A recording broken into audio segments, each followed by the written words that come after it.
Habib Rizik, sungguh disayangkan jaksa berpendidikan tinggi memanipulasi fakta. Habib Rizik Syihab membacakan nota pembelaan atau pledoi dalam kasus kerumunan Petamburan dan Megabendung di PN Jakarta Timur pada Kamis 20 Mei. Tanpa penelitian ilmiah, dan ini satu lagi yang menjadi bukti bahwa jaksa penuntut umum telah dengan sengaja menghilangkan fakta kebenaran dalam sidang, sehingga dengan sengaja mengabaikan alat bukti yang memiliki kekuatan pembuktian yang tak terbantahkan. Sungguh sangat kami sesalkan para jaksa penuntut umum yang konon katanya berpendidikan tinggi dan konon katanya menjunjung tinggi kesopanan, ternyata berani dengan sengaja dan secara sadar melakukan perbuatan yang sangat hina, yaitu manipulasi fakta dengan cara menghilangkan fakta kebenaran. Ia tak terima dituntut 10 tahun penjara di kasus kerumunan Megabendung dan 2 tahun bui di perkara kerumunan Petamburan. Sebab menurutnya, jaksa penuntut umum atau JPU telah memanipulasi fakta dalam surat tuntutan demi menghukumnya. Dan manipulasi fakta ini dalam penegakan hukum ini merupakan kezaliman yang luar biasa dan jauh lebih berbahaya daripada sekedar cacian. Membuat fakta bohong. Dalam fakta persidangan kasus kerumunan Maulid Nabi Muhammad SAW di Petamburan, ada didapat fakta palsu. Saya katakan sekaligus fakta palsu yang tidak pernah dipersaksikan oleh keterangan saksi fakta maupun pendapat ahli, juga keterangan terdakwa di sidang ini. Habib Rizik menyebut jaksa telah menghilangkan fakta kebenaran dalam sidang kasus kerumunan Petamburan. Ia menilai jaksa telah menghiraukan keterangan saksi dan ahli yang tidak sesuai keinginan. Tapi oleh jaksa penuntut umum dijadikan sebagai fakta persidangan demi mendapatkan dalil pembenaran atas dakwahan atau tuntutannya, hanya untuk memenuhi syahwat politik kriminalisasinya. Antara lain kita buktikan: A. Dalam tuntutan jaksa penuntut umum halaman 310 ada pernyataan berbunyi bahwa benar, ada kata-kata bahwa benar, seolah-olah ini merupakan fakta persidangan tak terbantahkan. Saya lanjutkan.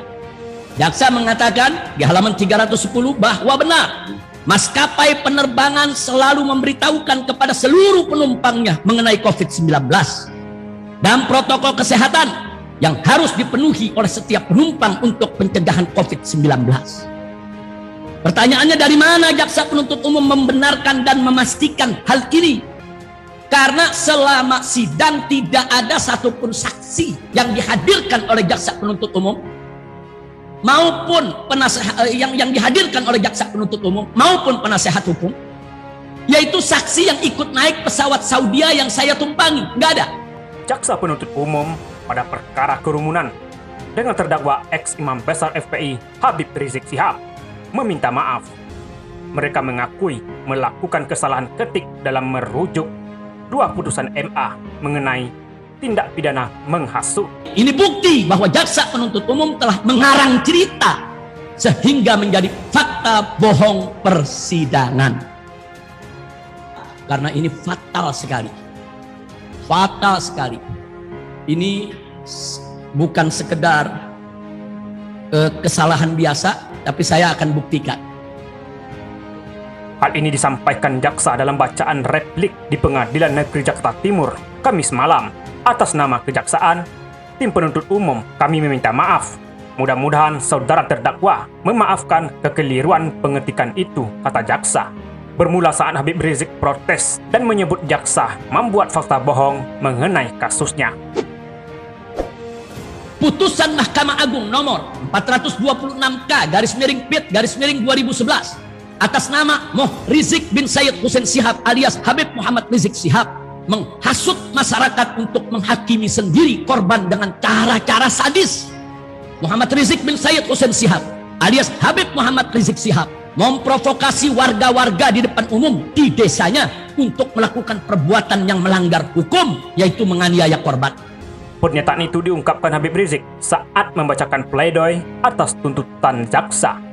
Jaksa mengaku terdapat salah ketik merujuk dua putusan MA mengenai tindak pidana menghasut. Jaksa beralasan kesalahan pengetikan perkara itu lantaran adanya fitur autocorrect dalam penulisan nama terdakwa. Jaksa mengatakan hal tersebut tidak disengaja dan tidak ada niat tertentu, tetapi murni kesalahan fitur.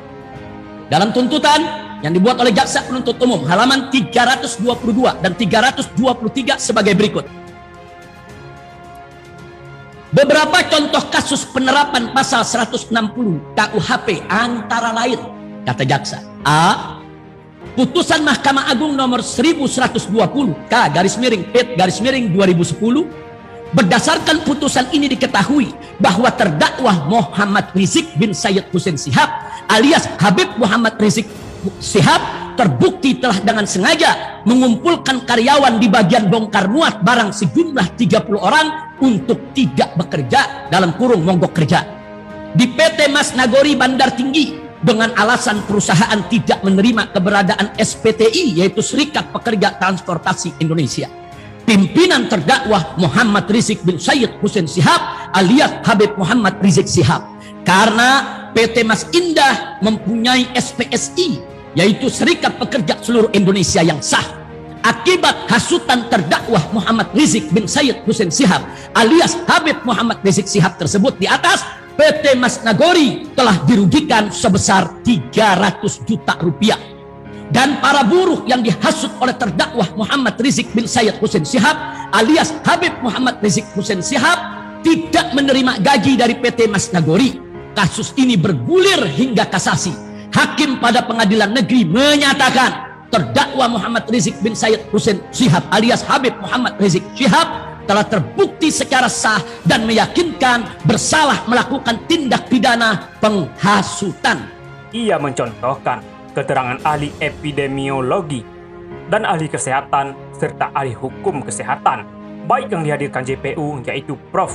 Dr. Haryadi Wibowo dan Dr. Panji Fortuna serta Dr. Tonang yang diajukan kuasa hukum Habib Rizik.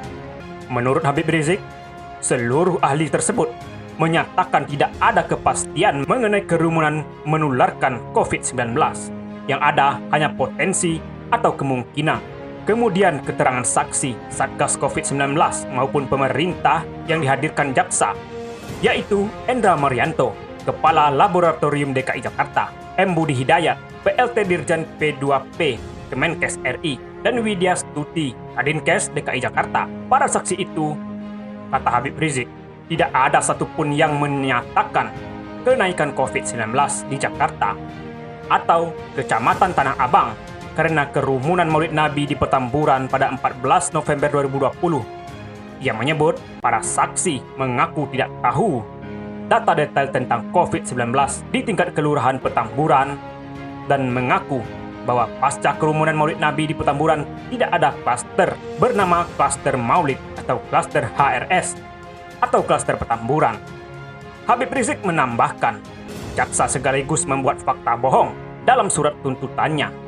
Ia mencontohkan surat tuntutan jaksa yang menyebutnya telah melakukan tindak pidana menghasut sebagaimana putusan Mahkamah Agung atau MA nomor 1120 K/Pit/2010 dan nomor 426K/Pit/2011. HRS menegaskan tidak pernah terjerat dua perkara tersebut. Adapun berdasarkan penelusuran kumparan terdakwa perkara nomor 1120 atas nama Bensasar Pasar Ribu, sedangkan terdakwa nomor 420 K/Pit/2011 atas nama Karlan Suherlan alias Elon bin Sarkim. Ia pun meminta jaksa memperbaiki dengan mencoret dan memberi paraf dalam surat tuntutannya. Namun menurutnya, jaksa tidak memberikan pemberitahuan lisan atau tulisan atas kesalahan tersebut kepada hakim maupun penasehat hukumnya.